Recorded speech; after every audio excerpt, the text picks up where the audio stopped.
बहुत समय पहले की बात है। एक जंगल में एक लोमड़ी रहता था जो बहुत चालाक था, लेकिन साथ ही वो लोमड़ी बहुत ही आलसी भी था।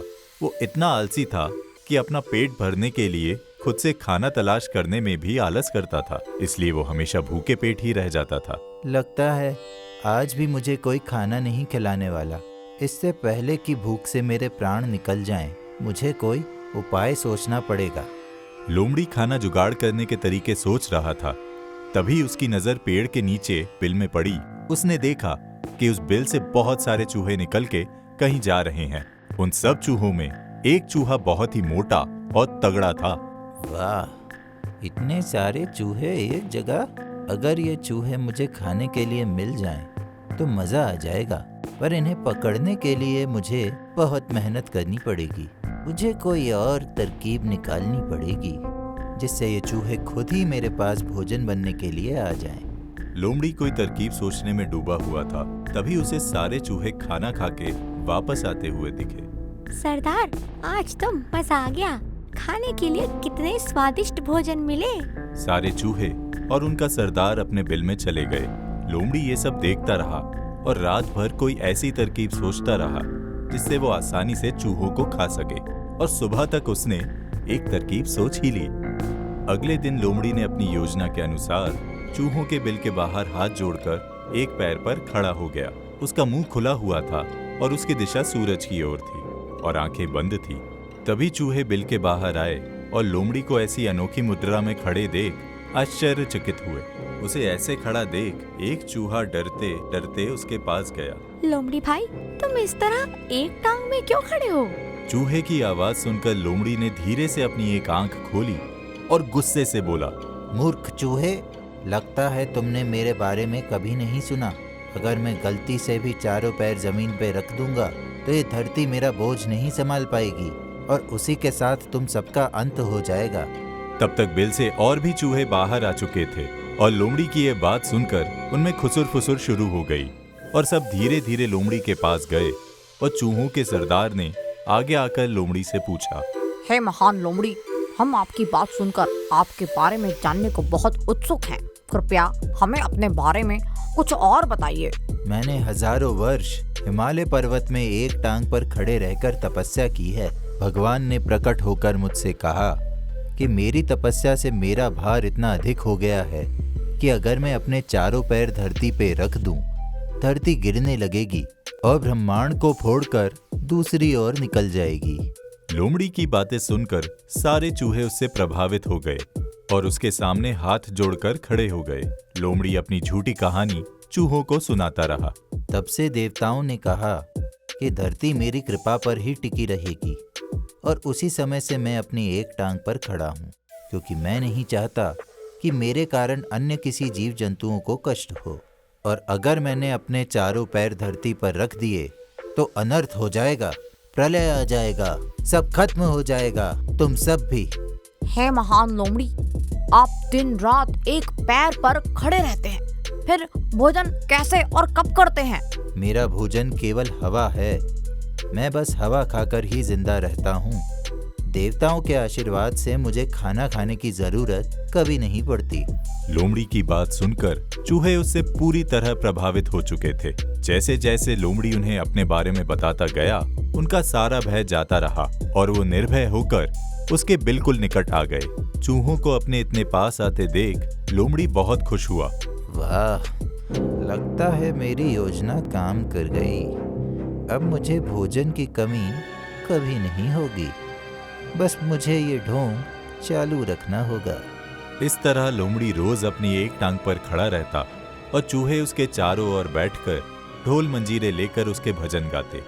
लोमड़ी ये देख बहुत खुश था, क्योंकि जैसे ही भजन कीर्तन खत्म करके चूहे अपने बिल में वापस जाने लगते, लोमड़ी चुपके से एक दो चूहों को दबोचकर खा जाता।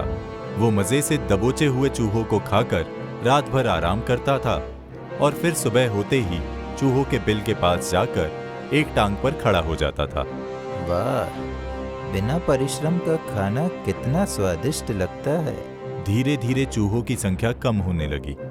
ये अचानक से हमारे चूहों की संख्या कम कैसे होने लगी? जरूर कोई गड़बड़ है। इससे पहले कि सारे चूहे गायब हो जाएं, मुझे इसका पता लगाना ही होगा। हे महातपस्वी लोमड़ी, मेरी टोली के चूहों की संख्या दिन ब दिन कम होते जा रही है। ऐसा क्यों हो रहा है? चालाक लोमड़ी सरदार चूहे की बात सुनकर समझ गया कि अब उसका नाटक पकड़ा जा सकता है, क्योंकि सरदार चूहे को शक हो गया था। इसलिए उसने एक और ढोंग किया और अपना हाथ आशीर्वाद की मुद्रा में उठाते हुए सरदार चूहे से एक और झूठ बोला। हे चतुर चूहे, यह तो एक दिन होना ही था, क्योंकि जो भी बिल्कुल सच्चे मन से मेरी भक्ति करेगा उसे अपने पूरे शरीर समेत वैकुंठ की प्राप्ति होगी। तुम्हारे चूहे को अपनी सच्ची भक्ति का फल मिल चुका है, वो सभी वैकुंठ लोक जा चुके हैं। सरदार चूहा लोमड़ी की ये बात सुनकर चौंक गया।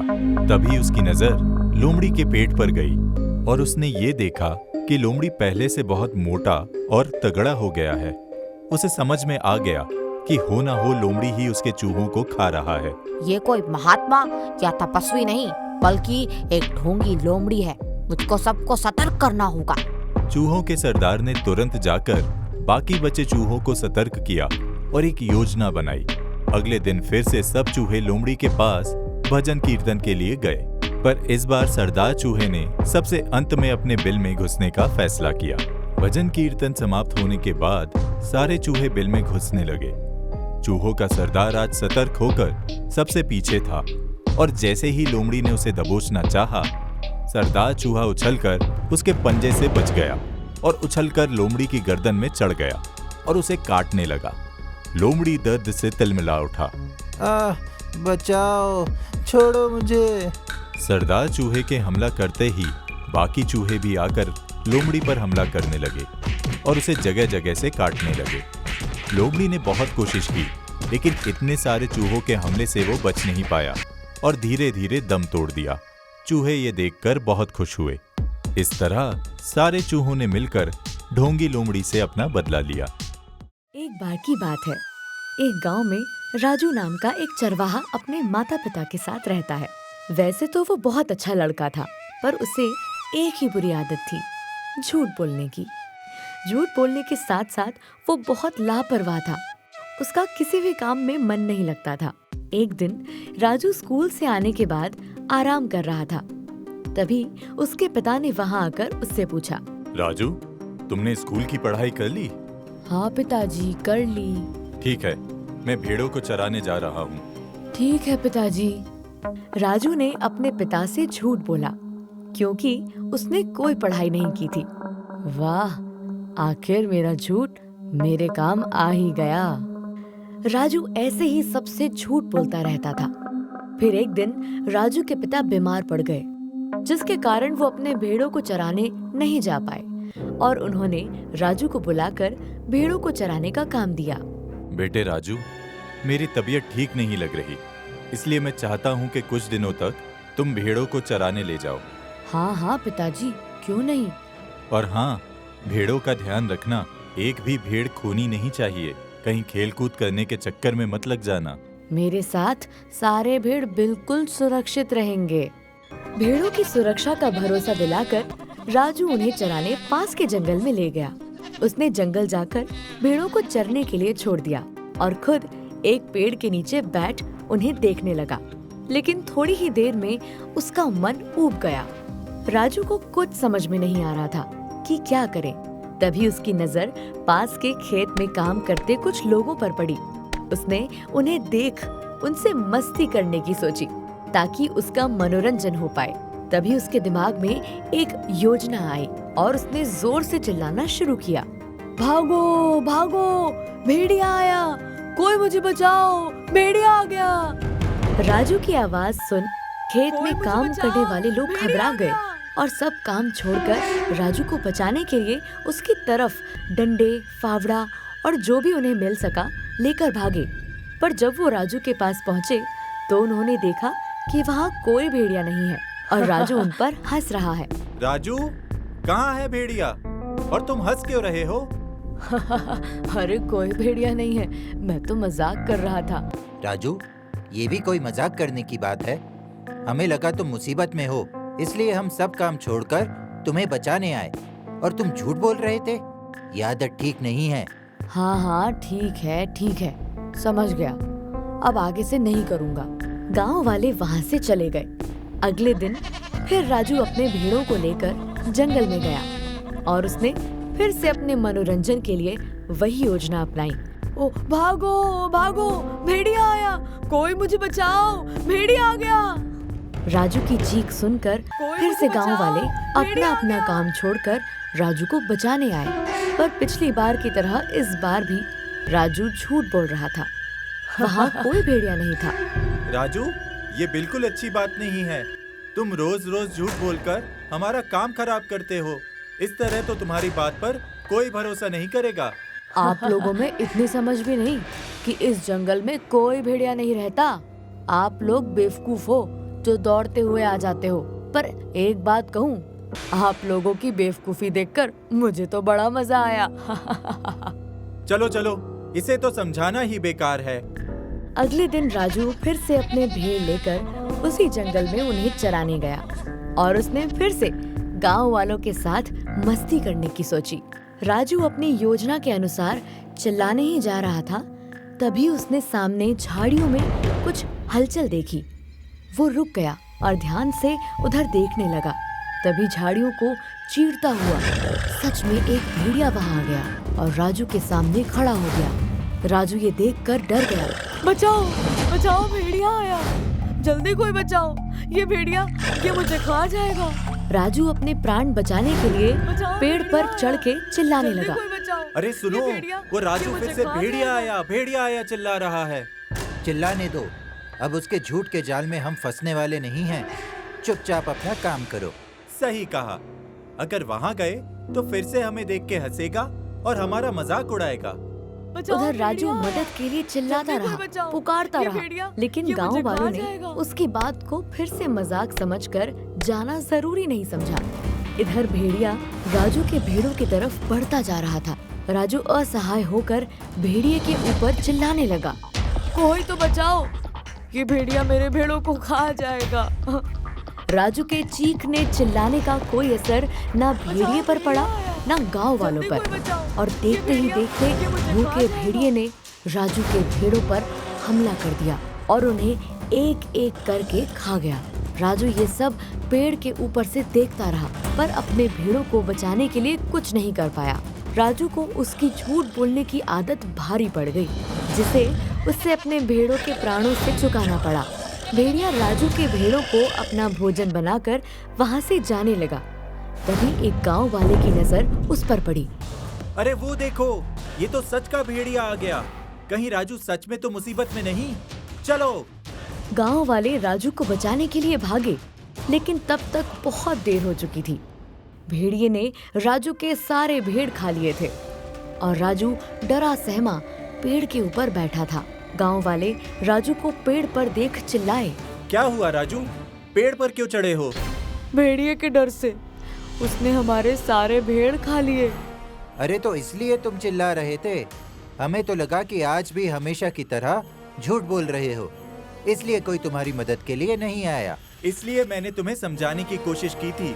अगर तुम रोज रोज मजाक के नाम पर झूठ नहीं बोलते, आज तुम्हारे भेड़ जिंदा होते। राजू को मन ही मन बहुत दुख हुआ और उसे ये बात समझ में आ गई कि झूठ बोलने का परिणाम बुरा ही होता है।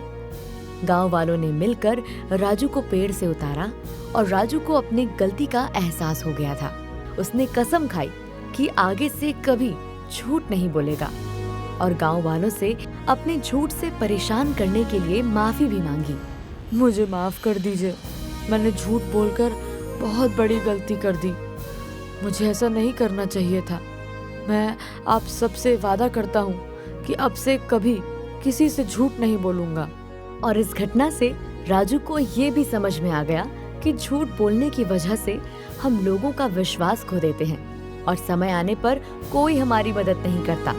इसलिए हमें कभी झूठ नहीं बोलना चाहिए। रानी चींटी सभी चींटियों के साथ जंगल में रहती थी। सारी चींटियां रानी चींटी के व्यवहार से बहुत खुश थीं, क्योंकि वो सबके बारे में सोचती थी, इसलिए सब उसकी बात मानते थे। सभी चींटियां मिलकर अपना नया घर बना रही थीं। रानी चींटी टीले के ऊपर खड़ी है। सारी चींटियां एक लाइन में हैं और एक दूसरे को मिट्टी के छोटे छोटे टुकड़े पास करती जा रही हैं। दूसरी तरफ चींटियों ने एक लकड़ी और ट्री वाइन की मदद से एक स्लिंग शॉट टाइप का शेप बनाया हुआ है, जिसमें वो एक मिट्टी का क्यूब फंसाकर ऊपर शूट करती हैं। ऊपर कुछ चींटियां उसे कैच करके घर बना रही। ऐसे घर बनाने में तो बहुत समय लगेगा। सही कहा, पर इसी तरह मन लगाकर काम करने से जल्द ही हमारा घर तैयार हो जाएगा। फिर हम उसमें आराम से रह सकेंगे। ये भी तो सोचो। ये बात तो सही है। घर बनने के बाद तो आराम ही आराम है। दोस्तों, काम पर लग जाओ।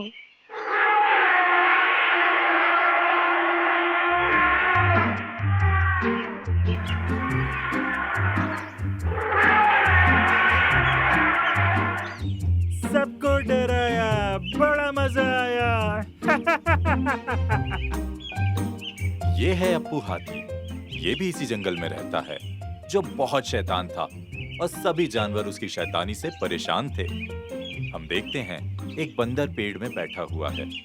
हाथी पेड़ के नीचे से गुजर रहा है और अपनी सूंड से पेड़ की डाल को खींच के छोड़ देता है, जिससे बंदर एक दूसरी डाल से टकराकर नीचे आराम कर रहे एक भेड़िए पर गिरता है। अप्पू उन दोनों पर हंसता है। अप्पू, तुम्हें दिखाई नहीं दे रहा? हम यहाँ खेल रहे थे। अप्पू की शैतानियाँ रोज रोज बढ़ती ही जा रही हैं। इसने मुझे भी पेड़ से गिरा दिया। हाँ तो क्या कर लोगे? ये मेरा जंगल है, मैं जो चाहूँ वो करूँगा। ये जंगल जितना तुम्हारा है उतना हमारा भी है अप्पू, याद रखना। लेकिन अप्पू अपने घमंड में चूर था और उसने किसी की बात नहीं सुनी और नहाकर वहां से चला गया। इधर चींटियों का घर बन चुका था और वो अब अपने लिए खाना इकट्ठा कर रही थी। तभी अप्पू वहां आता है। हम देखते हैं सारी चींटियां वैसे ही एक दूसरे को खाना पास करती हैं और वो खाना टीले के अंदर डाल रही हैं। इतनी मेहनत, वो भी ऐसा घर बनाने के लिए? अरे तुम्हारा घर तो इतना कमजोर है कि मेरे सूंड के एक वार क्या, एक फूंक से उड़ जाएगा। दिखाऊं दिखाऊं? अप्पू ने शैतानी में आकर बेचारी चींटियों का घर तोड़ दिया। रानी चींटी को ये देख बहुत बुरा लगा। हम देखते हैं कि सारी चींटी दुखी हो जाती हैं और जैसे ही उनका घर टूटने लगता है, सब फिसल के नीचे गिरने लगती हैं। रुको अप्पू, ऐसा मत करो।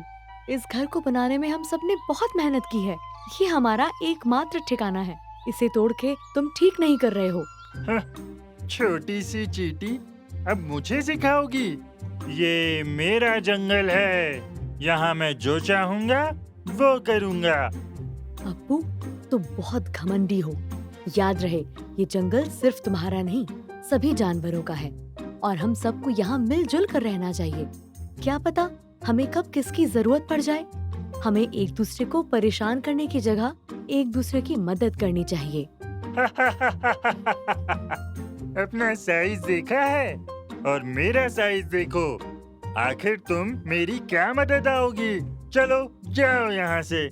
बड़े आए मेरी मदद करने वाले। अप्पू हाथी वहां से चला गया और फिर एक दिन जंगल में एक शिकारी आया और उसकी नजर अप्पू पर गई। हम देखते हैं अप्पू मदमस्त होकर चला जा रहा है। रास्ते में एक पेड़ से वो खुजली करता है, जिससे पेड़ हिलता है और पेड़ में बना चिड़ियों का घोंसला नीचे गिर जाता है। अप्पू उन्हें देखकर हंसता है। वाह, ये हाथी तो बहुत बड़ा और मजबूत है। इसे बेचकर तो मैं बहुत पैसे कमा सकता हूँ। इसको तो मैं पकड़ के रहूंगा। हो गया काम। अब हाथी के आते ही मैं उसे जाल में फंसा के पकड़ लूंगा। अप्पू, देख के नहीं चल सकते? मैं देख के क्यों चलूं? तुम देख के खेलो। बचाओ बचाओ! अब आया ना हाथी जाल के नीचे। अप्पू शिकारी के जाल में फंस चुका था। शिकारी उसे चुप के देख ही रहा था। तभी अप्पू की आवाज सुनकर रानी चींटी वहां आती है और उसकी नजर शिकारी पर पड़ती है।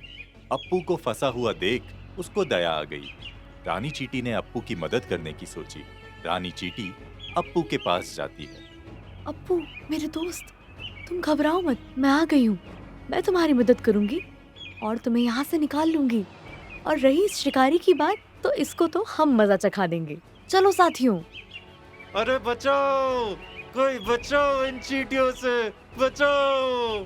ये तो मुझ शिकारी का ही शिकार कर रही हैं। बचाओ! शिकारी के भागते ही रानी चींटी अप्पू के पास आती है। शिकारी तो चला गया, लेकिन मैं इस जाल से बाहर कैसे निकलूंगा? मेरे पास इसका भी उपाय है। तुम यहीं रुको, मैं अभी आई। चूहे राजा, मेरे दोस्त, बाहर आओ दोस्त, तुम्हारी मदद चाहिए। क्या हुआ चींटी रानी, इतनी परेशान क्यों हो? वो अप्पू शिकारी की जाल में फंस गया है। जरा जाल काटने में मदद कर दो, बेचारा बहुत परेशान है। ये तो एक दिन होना ही था। ये सब अप्पू की शैतानियों का फल है। हाँ, पर है तो वो हमारे ही जंगल का हिस्सा, हमें उसकी मदद करनी चाहिए। सही कहा, चलो। चूहा जल्दी से अपने दोस्तों के साथ अप्पू के पास आता है और सब मिलकर जल्दी से अप्पू का जाल अपने नुकीले दांतों से काट देते हैं। अप्पू आजाद हो जाता है और उसे अपनी गलती का एहसास होता है। मुझे माफ कर दो चींटी रानी, मैंने तुम लोगों का घर तोड़कर बहुत गलत किया। तुमने सही कहा था, हम सबको एक दूसरे की मदद की जरूरत पड़ती है, चाहे वो कितना भी बड़ा या छोटा क्यों ना हो। आज से मैं तुम सबके साथ मिलजुल कर रहूंगा, बिल्कुल एक सच्चे दोस्त की तरह। और फिर उसके बाद अप्पू ने कभी किसी को परेशान नहीं किया और सबके साथ हंसी खुशी जंगल में रहने लगा। हम देखते हैं कि अप्पू जंगल में बैठा है, सारे छोटे जानवर उसके आसपास खेल रहे हैं और सब एंजॉय कर रहे हैं।